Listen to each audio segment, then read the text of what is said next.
Thank God it's Fridays, and Shari's restaurant, they are a closing.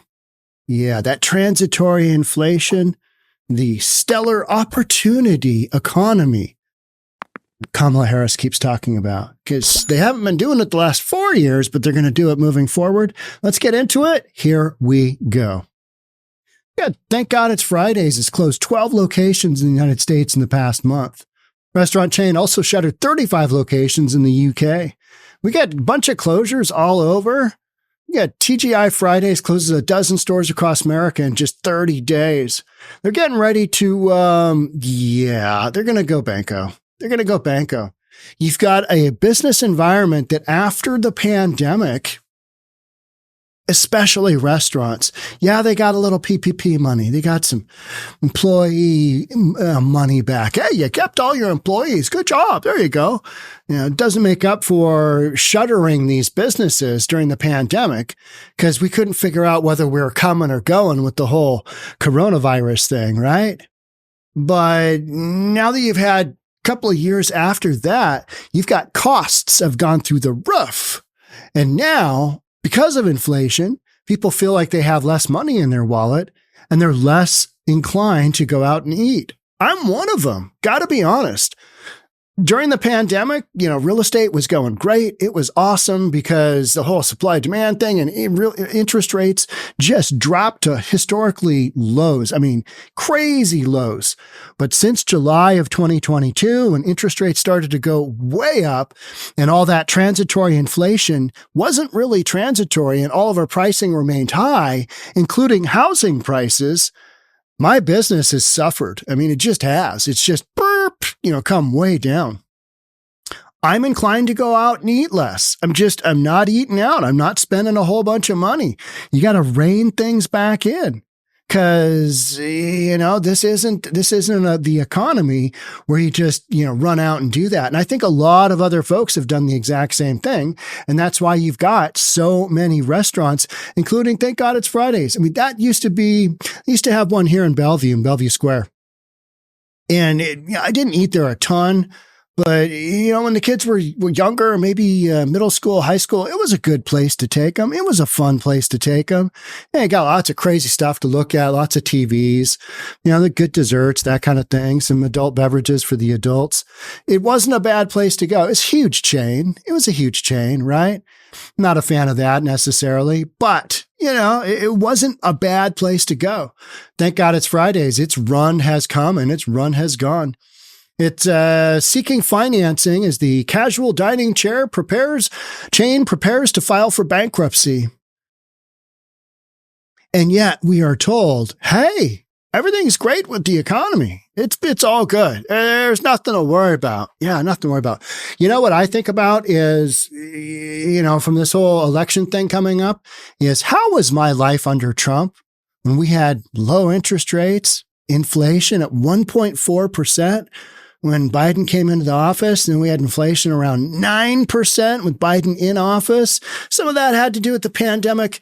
Yeah, but then Biden just kind of dumped his special sauce, like the Inflation Reduction Act, which didn't reduce anything, just dumped more money on an already overheated economy. And guess what? That transitory inflation is still with us.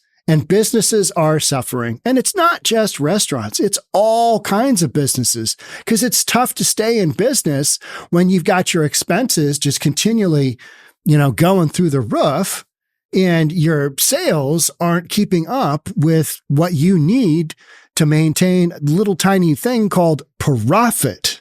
Yeah, profit. Before we check out Shari's, now I do like a good Shari's restaurant meal. Before we do that, let's talk about reasonabletv.com for a second. We've dropped our pricing down to $3.99 a month, and I've done that on purpose because I want things to be affordable for people. $10, whatever we were at before, that was too much. I personally think it was still worth it, but it's my channel. So I got to say that, right? $3.99. You can spend $3.99 and it's not going to break the bank. That is per month. And if you do a yearly deal at $39.99 yearly, it's even cheaper. What do you get with that? You get a whole bunch of members only content you're not going to find anywhere else. You're not going to find on YouTube. This stuff is located on Rumble. You get at cost merchandise, and we're going to start doing some live streams. We're going to do some other stuff. So check out reasonabletv.com. You just click on the join us link right there and away you go. Another thing you can do from there is you can watch all of our YouTube content from there. You can also go to our Discord channel, and on our Discord channel, a lot of people ask me, hey, how do I send you a storyline? Join Discord. It's free. Go to Top Stories, go to Podcast Storyline, and you will see all of the stories that, here's banned stuff stolen again. These are all the stories that I upload. You can do the exact same thing if you want to get a storyline to me. All right, back to our regularly scheduled program. Shari's is out of Beaverton, Oregon. Shocking that an Oregon-based restaurant chain is closing her up, right? Oregon has had its issues, particularly Portland. And Portland's kind of the mothership, right? Because you had all that crazy Antifa stuff, and then you had all the drugs, and you had all the homelessness, some really, really poor leadership. And all the leaders in Portland are trying to figure out, how can we make this go? So let's watch a little segment here on Shari's. This was a slow, painful death. As we first reported back in August, the Beaverton-based chain faced eviction notices, unpaid bills, and back taxes. And recently, things got so bad, employees say they had to go buy food supplies at the grocery store. It's the end of an era, a Northwest institution. Shari's Restaurants, known for award-winning pies and late-night meals, abruptly closed all Oregon locations over the weekend, with no warning for employees or longtime customers. It was a great place to stop and get a good warm meal and some pie. As KGW first reported in August, this beloved chain of family-style restaurants faced serious financial problems, including eviction notices, unpaid bills, and back taxes. Nearly a dozen Shari's restaurants in Oregon, Idaho, and Washington have quietly closed over the past 6 months. We've been in hospice for months, and it was just dragged out to the very end. Deb Molina managed the Shari's on Northeast Airport Way in Portland. I mean, we knew something was coming. Molina says it became clear bills weren't being paid. Trash piled up out back when garbage service stopped. Then, in the past month, food supplies stopped being delivered on a regular basis. How do you open a restaurant when you have no eggs, no hash browns, no bacon, no ham? Molina says she and other employees, desperate for basic ingredients, went to the grocery store so Shari's could stay open. We did what we had to do. Shari's, which opened in 1978, had more than 60 locations across several states. Like many restaurants, Shari's struggled to recover after the pandemic. It's not clear if any Shari's will remain open outside of Oregon. The company and its executives did not respond to our request for comment. So far, we haven't seen anything filed in bankruptcy court. So far, haven't seen anything in bankruptcy court. So far. You know, it's just a matter of time, right? Restaurant like that. Other major restaurant chains that have closed down locations across the U.S. in 2024. That got a Friday's Mod Pizza. Outback Steakhouse. Talked about Outback. We podcasted on that. Applebee's cited underperformance. And these restaurants they got its Fridays is doing bankruptcy, but the other ones are just closing a bunch of their locations. We got Boston Market, Red Lobster, and Tijuana Flats. They've closed a whole bunch of locations due to financial troubles. So, you know, it's not just because they're located in Oregon.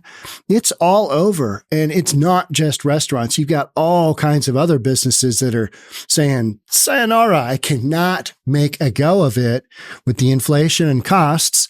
And with the inability to bring our pricing down to get it to that price point where people are feeling like they can afford it, you're not driving in any business. Meanwhile, and this is kind of our second, our deal here. Voters are wise. Here's an opinion piece from USA Today trying to convince us that the economy under Trump was way worse than the economy that Harris Vice President Kamala Harris is proposing for us the opportunity economy. Now, we just lived through record high inflation, just going straight up through the roof, versus record low inflation when Trump came into office of 1.4%, I think around 9% with Harris and Biden. So you got that whole thing. Now, we did have the pandemic in the middle there. But again, with the Biden policies, they just dumped a bunch of fuel to the fire and woof, that transitory inflation was not so transitory. Give you an example. When you go to the grocery store, have any of your prices come down significantly on the groceries that you buy? No, they really haven't, have they? And people are having price fatigue. There's some big stores that have dropped prices just a little bit because they're recognizing, hey, people aren't buying our stuff. What's up? Well, it's too expensive. They don't have the means to buy it. Now, one thing that has come down a little bit is the price of gasoline, but still not a ton. Not a ton, especially here in Washington State, where we've got a Democratic governor who told us our carbon tax was going to cost us pennies on the dollar, just pennies. It's like 50 cents on the dollar. You're insane. We just got such terrible leadership here. This is what we're doing. Voters are wise to Trump's economic con. Harris's plan for economy is far better. I don't think so, guys. This may come as a shock to some, but Donald Trump is not an economic genius. Well, what were the economics of the country like during his 4 years? What were they like? Inflation, when he ended, 1.4%. What was the, economic growth in the country? It was stable. Yeah, it was going. Yeah. How was the real estate market when Trump was in office? Yeah, it was pretty damn good. It was pretty damn good. How has it been under Biden? How's inflation been under Biden? How's the real estate market been under Biden? How many businesses are we seeing closed? Did we see businesses open or close during Trump? All excellent questions. Do you have the answers to, whether you want to or not? He's a full of fabulist who somehow branded himself a master of the economy. Now, he didn't brand himself a master of the economy. The economy was just doing well. It was doing well. And he did a bunch of tax breaks that filtered through, right? Despite leaving a long trail of bankruptcies and business failures in his wake. Well, he's a billionaire and he's been president of the United States. Bankruptcies? Yeah, some businesses don't make it and you banko those. That's called good business. You know what I mean? And business failures in his wake.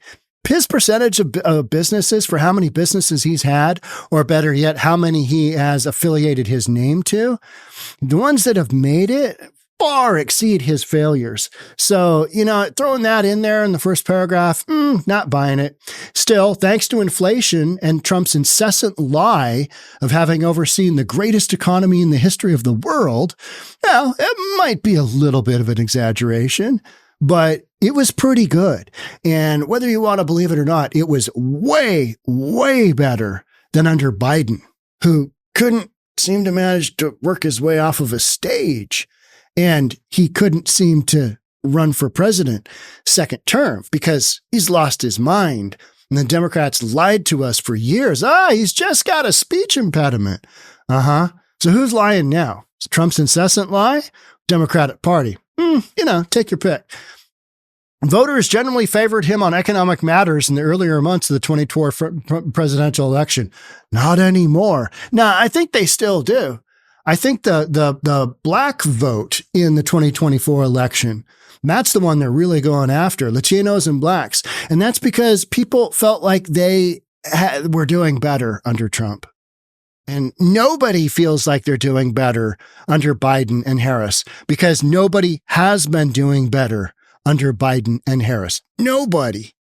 The poll by the Associated Press, whatever, released Monday, found Democratic presidential nominee Kamala Harris effectively tied with Trump on the question of who would better handle the economy. Kamala Harris's word salad is just astounding to the point where, CBS had to cut and paste one of her answers because putting out what they originally ran as a teaser, as a trailer, was so bad, her answer was so bad, that they just took an answer from a totally different question, clipped it, and edited it in there. Now, CBS came back and said, oh, no, we didn't do that. We were just trimming down the answers. We're just trying to get it all concise into a 21-minute deal. And this is on 60 Minutes. And you're like, no, you edited the answer because she is not capable of, number one, giving an answer, and she's not capable of giving an answer that is coherent. Just, it's got too much to it. You don't know what she's saying. So, in the survey, she has a 5 percentage point lead over him on cost of housing. Based on what? You know what I mean? Based on what? How is that? I mean, and a 2-point lead on jobs and unemployment. We don't know really any of her policies, except she's got some far left ones, like, given the tranny surgeries that they, want in prison. Yeah, let's do a little gender reassignment surgery, taxpayers' dollars for those in prison. Why not? I mean, we know that is a given, right? I mean, that's just, okay. So if you want to go on that and keep running on that train. Trump leads Harris by 2 points on cost of groceries and gas. What changed? Harris's opportunity economy is resonating with voters. Not any voters that I know of. Voters that I know of are like, hey, yeah, what we've got going on right now, that's not really working for us. We need a change. And so when you hit up the vice president on what changes would you make? What changes would you make over the last 4 years that you were involved with as the vice president? What changes would you make? I wouldn't make any. Can't think of a single one. And all I can think of is, what about the withdrawal from Afghanistan? I mean, there was that little absolute debacle. What about southern border? Millions and millions of people, all-time highs, record high of illegals coming into the country. Record high inflation? What about that?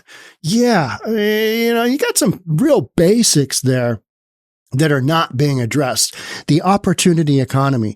She has such word salad for opportunity economy that you don't even know what she's talking about. It's like, what?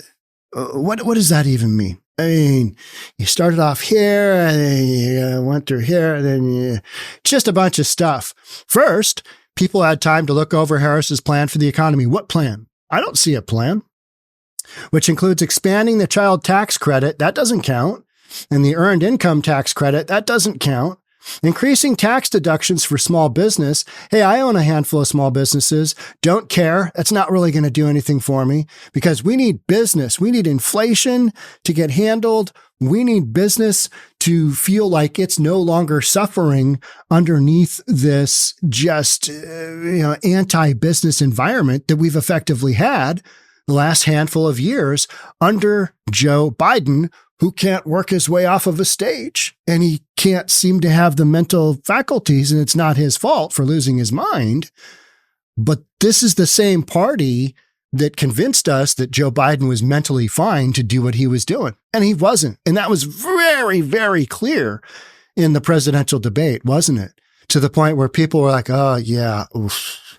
Yeah, you just got to, Joe, you got to go. Helping qualified first-time homebuyers with an average of $25,000 in assistance. That one will not move the needle because in the markets where that is designated to help folks, your median housing price is such that that is a drop in the bucket. In smaller marketplaces where you've already got affordable housing, that is going to help, but you've still got to have the credit.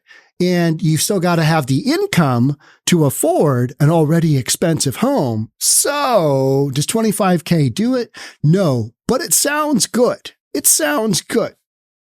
And raising the corporate tax rate from 21% to 28%. There's the deal breaker.